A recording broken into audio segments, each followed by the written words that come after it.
tell a little bit about the role of the kind of almost enabling the circular economy? It's a big theme in the Netherlands, to buy less and reuse products a little bit more, which of course comes to the front and center of Marktplaats. So can you share a little bit about that core component of your platform? Yeah. Well, look, the industry in the Netherlands in general, if you look at the classifieds business, I think it's a business which is expected to continue to grow very significantly in the coming years. I think it's been even said that it would double in size in the coming 5 years. And what you see is that from a consumer point of view, I think what we witness is really a major consumption upgrade, around these notions of, buying more thoughtfully, sparingly, actually, and sustainably as well. So I think, the notion of reusing more, owning less, wasting less is something which is very topical these days. And Marktplaats sit really at the epicenter of this trend. I was reading a few articles when I onboarded at Marktplaats that, consumers, economists, but also, brands alike, are all acknowledging the fact that the current one-way linear pattern of production and consumption where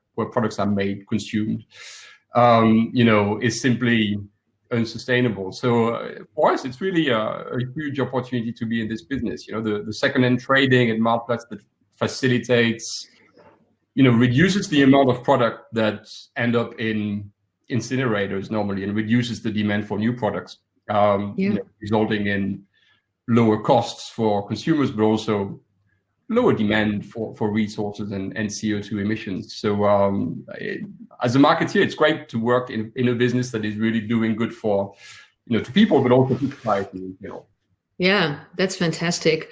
So in the introduction, I shared a little bit about your bio, your background, 20 years going strong as a marketer, very impressive background. So share a little bit, Greg, why do you do what you do? Why do I do what I do? Well, first of all, there's something I want to correct, because you said that I was Croatian, but I'm not Croatian. Actually, I was born and raised in Paris from foreign parents. So my parents immigrated in France in the 60s. My mom is German, and my dad was born in Croatia. So I grew up in a real multicultural environment, and I think it developed a very, very strong passion for languages and cultures and people in general. Mm-hmm. And I always tend to say that, the role of marketing is always to fulfill two key objectives. Obviously, driving growth for an organization is, I would say, objective number one. If marketing cannot prove its value or additive value even with an organization, then there is something that, marketeers would be doing probably not good enough. But also influencing behavioral change or mindset change. This is what, is the key goal also of marketeers. And it's something that I've been always, very, very passionate about. I started my career a long time ago, actually, at Sony, and worked 11 years in different functions in marketing, but also sales functions. And I was so lucky to work in different locations in Paris, in Amsterdam, in London, and Brussels.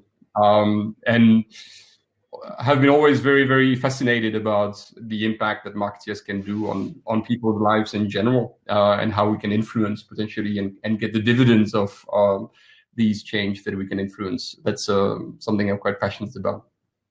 Yeah, well, it's also, I think, really interesting that you had the opportunity to combine sales and marketing into your career. That's often, when I talk to CMOs, the 2 podcasts last week, and also the kind of the convergence, particularly with fast growing companies. It's so important to bring that all together. And but it wasn't set out to be in the beginning of our careers. It was very much maybe sometimes even a little bit of a battle internally between these 2 departments.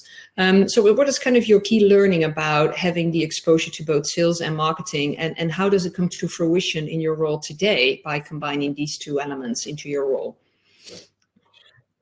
Yeah, so for me, it was really almost like a mandatory part of the kind of marketing schools I come from. But I really enjoyed thoroughly my experience as a sales guy. I started my career 3 years in marketing, and then I had the chance to become a key account manager, and I was running accounts in France like Carrefour or La Fnac, multiple type of chain. And I was, this is probably the period where I generated the biggest learnings to be on the other side and really, tracking the deals and, understanding, the key levers of performance on the distributor side or retail side. It brings a level of humility that many marketeers should have before thinking that they have, all the knowledge at hand or all the munitions in hand in order to do their job effectively. And I think having the double experience is something which is fundamental today. Every marketeer should definitely, have a sales experience, in my opinion. Vice versa, I think, I've encountered people who came from a sales background and evolved and turned into becoming amazing marketeers as well. So it's not just one way. I think it's definitely two ways. Yeah. What I would add also is that, I come from, a pretty traditional brand building background. And I think having evolved during, almost 4 years at Booking in a more, performance-based marketing mindset has also added, another, discipline in my curricula, which I really value a lot, because there are tremendous differences actually between, the more FMCG, CPG background that I experienced at Heineken, for example, at Sony, versus what I've discovered when I joined Booking and more recently Marktplaats. Yeah. And would you say that, most bigger CMO roles, I see, and if I talk to, our colleagues in the industry, they kind of tend to be more in the like e-commerce, direct to consumer kind of brand building spaces, like bol.com, like Marktplaats. I talked to the chief marketing officer, who's also the chief commercial officer at Virtua Gym, which is a very big platform. And they all tend to have kind of that same philosophy. Whereas if you kind of talk to marketers at, larger corporate organizations, they tend to be kind of still be a little bit more delineated between certain areas in marketing. What are kind of for you the key differences between, those different type of companies? It's not even like they're all big companies. It's more around kind of, is it direct to consumer? Is it more like brand building? Is it a more complex selling ecosystem? Yeah, I think one major difference between, let's say, Marktplaats versus FMCG or CPG companies in general I work for is, I think it's definitely around the route to market. Marktplaats directly connects millions of buyers and sellers in the Netherlands, but really bypassing the kind of conventional method of negotiating with a retailer or a reseller to get the products on the market. But it's a trend which is not, the luxury of e-players or e-commerce companies anymore. I think that it's great to see actually how many FMCG companies right now are, first of all, are not standing still at all. And more importantly, how the COVID crisis actually has really accelerated a shift in shopping behavior. And therefore, with many more consumers now heading online for groceries, I think that, whether it's brands like Heineken or L'Oreal or the Unilever of this world, I think there is definitely massive, level of seriousness that these companies are going through in order to basically unlock these challenges. I think the second difference is probably around the ability for a brand like Marktplaats to leverage low to high consumer intent signals through first-party data as well. I was with FMCG, colleagues of mine who were saying, you're so lucky to have access, to such a level of first-party data. As consumers, leave a data trail through their interactions. Data is really becoming the kind of new oil for marketeers right now.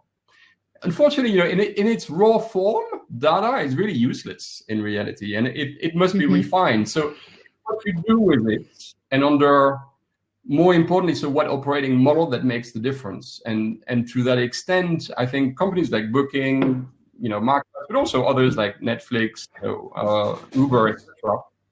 When you start in-housing disciplines like analytics or addressable media disciplines in general, such as search, remarketing, app adoptions, or any programmatically bought channels. This is what makes the difference as well. Yeah. You know, having greater control of your destiny and being able to bring the kind of data curiosity to life in order to answer the why in a data-driven fashion is, I think, something where probably companies like Marktplaats or Booking are more advanced. But this is not proprietary. Many companies are also moving into that sphere. Yeah, for sure. Leuk dat je op ons YouTube-kanaal bent. Wil je meer zien en horen vooral van alle top marketing CMO's in Nederland? Abonneer je dan eventjes hieronder, dan mis je nooit een aflevering.